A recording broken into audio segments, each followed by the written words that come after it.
Assalamualaikum warahmatullahi wabarakatuh. Selamat pagi anak-anak siswa-siswi kelas 3 SD Muhammadiyah 14 Palembang. Pada hari ini kita akan melanjutkan video pembelajaran kita yang mana terakhir kita sudah mempelajari tentang cabang olahraga yang menggunakan gerak dasar berlari. Pada hari ini kita akan mempelajari tentang cabang olahraga yang menggunakan gerak dasar lompat atau melompat. Kita langsung saja ke videonya. Yang pertama ada lompat jauh. Nah, sesuai dengan namanya, lompat jauh adalah cabang olahraga yang mana kalian itu diharuskan untuk melompat sejauh-jauhnya. Bisa menggunakan tumpuan satu kaki maupun tumpuan dua kaki. Jadi maksudnya tumpuan itu adalah ketika kalian ingin mulai melompat, kalian harus ancang-ancang terlebih dahulu. Ancang-ancang, jarak beberapa meter. Lalu kalian berlari, nanti ketika sudah batasnya melompat, kalian bisa menggunakan satu kaki kalian sebagai loncatan ataupun dua kaki kalian sebagai loncatan. Jadi tumpuannya itu bisa menggunakan satu kaki ataupun dua kaki. Supaya tidak bingung, ini Bapak sudah cantumkan videonya. Ini video contoh gerakan dari lompat jauh.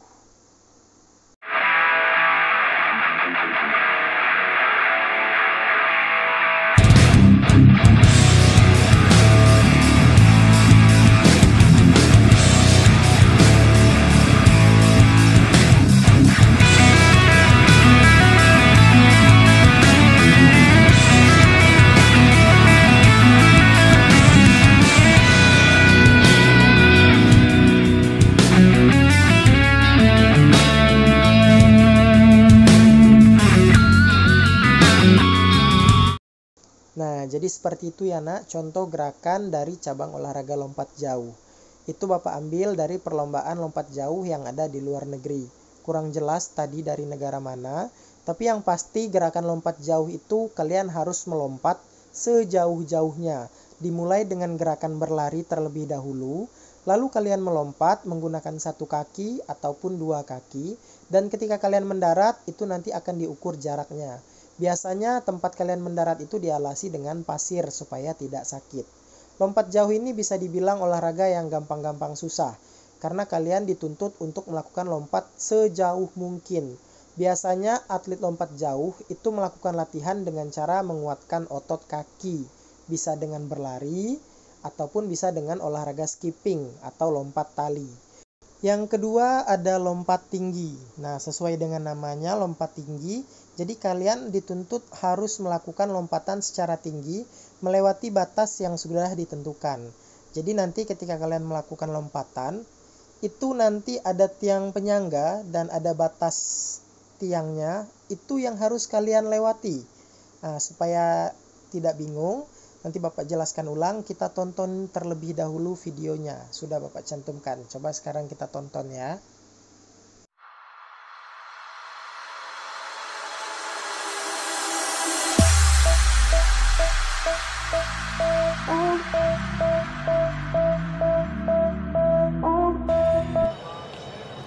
Oh, bordering.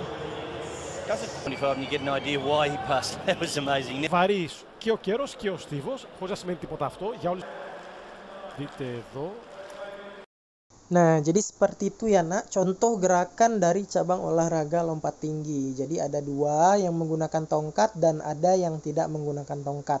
Yang menggunakan tongkat banyak juga orang menyebutnya dengan lompat tongkat. Ya boleh-boleh aja, tapi itu sebenarnya bagian dari lompat tinggi, cabang olahraga lompat tinggi yang menggunakan tongkat. Jadi ada yang menggunakan tongkat, ada yang tidak. Yang menggunakan tongkat itu jarak lompatannya memang lebih tinggi. Dan ketika kalian melakukan lompatan kan ada pembatasnya tuh. Nah, pembatas tersebut tidak boleh jatuh, karena kalau jatuh itu kalian gagal, dianggap gagal. Dan juga kalau bisa jangan mengenai anggota tubuh kamu, baik itu ujung sepatu kalian sekalipun itu tidak boleh. Jadi benar-benar harus tidak ada yang mengenai pembatas tersebut. Sama dengan lompat jauh, ini juga menggunakan otot kaki. Jadi kalau kalian ingin jadi atlet lompat tinggi, kalian harus sering-sering berlatih yang bisa mengembangkan atau menguatkan otot kaki kamu. Bisa dari lompat tali, lari, dan lain-lain. Seperti itu. Nah, cukup sampai di sini dulu penjelasan materi tentang cabang olahraga yang menggunakan gerak dasar melompat atau lompat. Bapak akhiri, apabila ada salah-salah kata, Bapak mohon maaf, kepada Allah Bapak mohon ampun.